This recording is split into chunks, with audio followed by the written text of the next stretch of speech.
Howdy, Gigglebite Aquaponics here. Haven't had an update for a while, but I'm just going to give you a quick overview of the system, what we have here. I currently have 5 grow beds. Each of them are cut at 400, so I think they're roughly 1 metre by 1.1. I think that's the standard IBC diameter. So I'm saying, just to round things down, 400 litres of media in each bed. The first one, I've just started to plant these out again for the winter crops. Most of these are filled with red scoria and then topped up with the hydrogen clay media balls. So as you can see, she's all growing well. Alright, let's have a closer look. In the first bed we have, what have we got? I've got some lavender in the back, some lettuce up the front. I'm trying to get all the nitrates sucked out of the system. Got some peas, strawberries, marigolds, try and get some nice bugs in here so they can start pollinating, or bees. The corn's a bit stripy because it's out of season, but I thought I'd try it anyway. Can't hurt. Now up here I have a grapevine.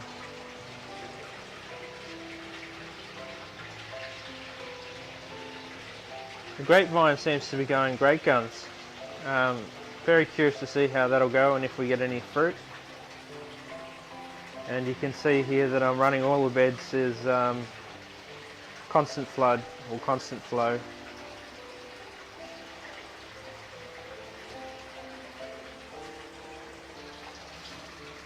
In the next bed, I've just planted out some little lettuces and I've got some strawberries in here, some more lavender, some form of capsicum. Over here we've got some rainbow chard, which is still pretty young. Strawberries in the back. Now, you might be wondering, what's this weird pipe work I've got going over here?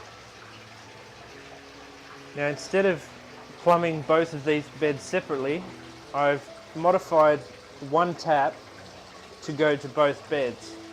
So I basically adjusted the pipe work so I can get an even flow, or as best I can, into both of these beds without adding another separate tap. Up the top here we have passion fruit, which is growing out the roof. Now, I'm not quite sure, you might need to correct me, but I believe that they grafted the passion fruit onto another plant, and I believe the one that's going mental up the roof is the actually grafted part, and I think this part is the actual passion fruit. So if you can give me any suggestions on what I should do, whether I should trim back all of the other and just leave the passion fruit, or just leave it to do its thing.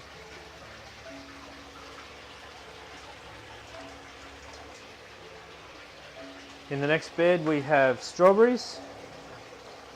We have, what do we got here? We have some chilies, some more cucumber, some, I think that's galangal. Correct me if I'm wrong, galangal. I've got some berries growing up through here. I believe there's strawberries or blackberries. Here we've got some nice silver beet, nice and healthy. It actually feels like plastic, it doesn't feel real. More corn, but as you can see, it's very stripy. So I've just put in a heap of sea salt to try and bring up the nutrients, and I've put in some trace elements. Hopefully that'll bring it back, but it's out of season, so I'm not too concerned. Over in the back we have some more capsicums, and you can see what I mean with the media. I've basically got hydrogen on top and then red scoria underneath, just because hydrogen is just too expensive, I think, to justify on filling up the whole bed. In this bed we have multiple capsicum, which I think is what these are. Showing some signs of nutrient deficiency, which is why I've just put in a heap of sea salt, which is seaweed extract for the overseas viewers. I've got a couple of flower plants in here, which are water lilies, more lettuce. So mainly the system is just full of lettuce at the moment because I'm trying to supplement the chicken feed because they're just eating like there's no tomorrow. So if I can grow some lettuce and give to them, they love it, and it's a nice little treat. Up the back,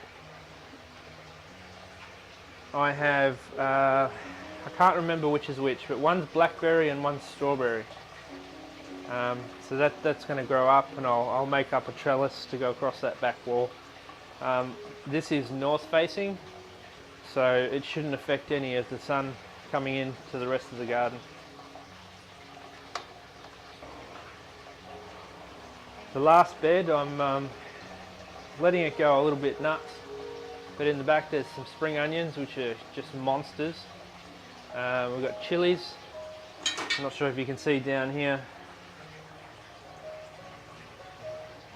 but we've got chilies everywhere coming out of this, and that's been fruiting all year round, so that's a great one. I might even see if I can get some seeds in the seed exchange, because that seems to tolerate all climates, all weather. In the back you can see the spring onions. Yeah, they're pretty huge.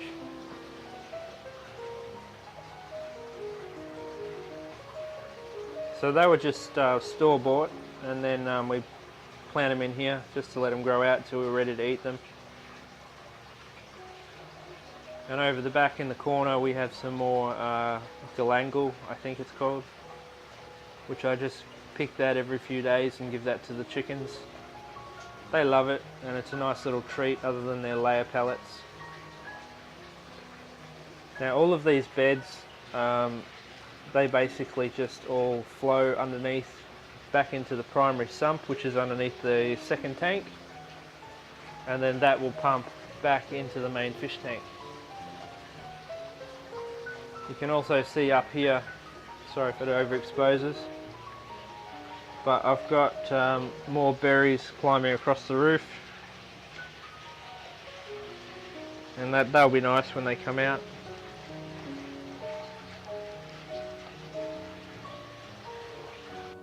So this is the lettuce bed. Seems to be growing a lot better out here. I'm not sure, maybe because it's cooler. I can't really recall which ones I planted first, but I've also got dynamic lifter in here, horse compost, nice nutrient-rich soil. They're going really well, as you can see. I'm pretty happy with that.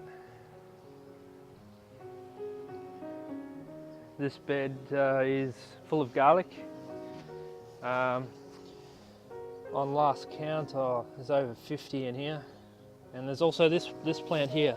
I'm not sure what it's called, but it actually gives off a Coca-Cola kind of flavour smell.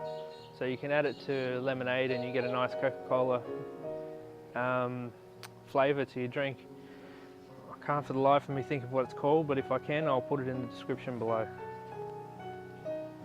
The final bed is it's a bit of a bitter bed, a bit of garlic.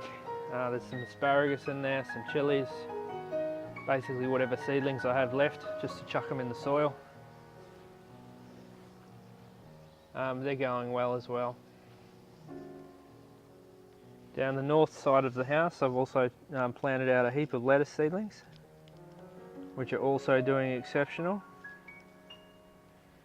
Again, mainly planting lettuce just for the chooks, because I can't stand lettuce. It just tastes like grass, so chickens love it, so it's all for them. Now this is my fish tank. This one is a 4,500 litre rainwater tank that I purchased on eBay for about 900 Australian dollars. That included delivery. I've modified it for well, it seems to be perfect for this because it's round.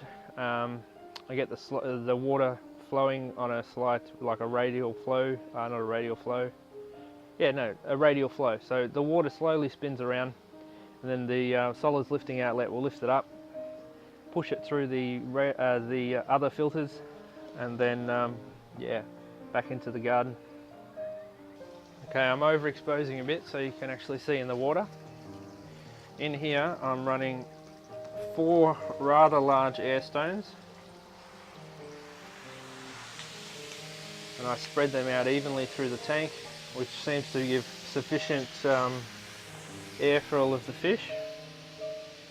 And yeah, we'll see if we can see some, eh? So as you can see, I've got a bit of a solids build-up happening around the middle of the tank where it swells.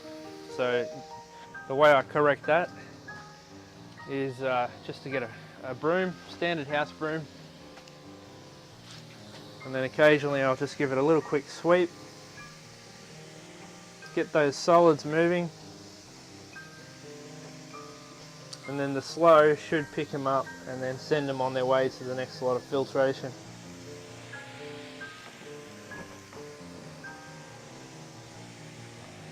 I try not to brush off any of the bio slime because that's obviously beneficial for the fish, but I just don't want any excess feed in there causing an ammonia spike. So you'll probably see some of the fish coming around now because I'm giving it a quick sweep.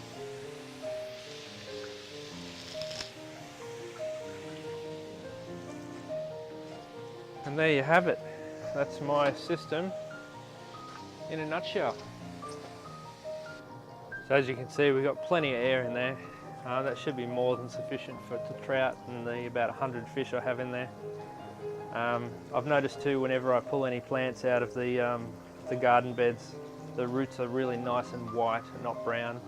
So that to me is an indicator that there's enough oxygen in the water.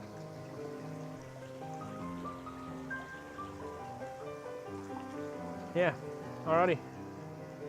That'll do for now. Catch you later.